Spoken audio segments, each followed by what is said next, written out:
সদর্থক উদ্যোগ এবং ভূমিকা ভারত সরকার নিয়েছেন। সেই দেখানো কর্মসূচিতে ডবল ইঞ্জিন সরকার পশ্চিমবঙ্গে কাজ করবে এবং আমি ব্যক্তিগতভাবে মনে করি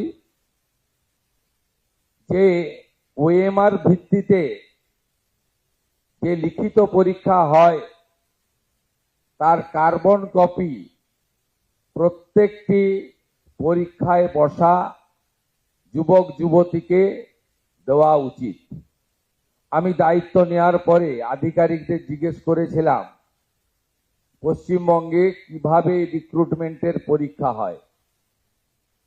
তারা আমাকে বলল ওএমআর পদ্ধতিতে হয়, কিন্তু কার্বন কপিটা খাতার সঙ্গেই থেকে যায়, কেউ নিয়ে যায় না, থাকে carbon copy. It's a very bad practice.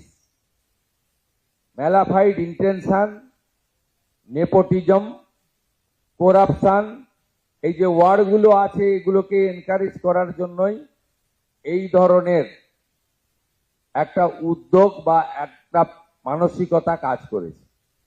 আমরা next 6 June all recruitment organisation of our state আমরা একটি সিম্পোজিয়াম করছি, যেখানে ভারত সরকারের রেলওয়ে রিক্রুটমেন্ট বোর্ড সহ তাদের রিক্রুটমেন্ট প্রক্রিয়াকে আমরা অ্যাকসেপ্ট করার চিন্তা ভাবনা করেছি এবং সেটা করব।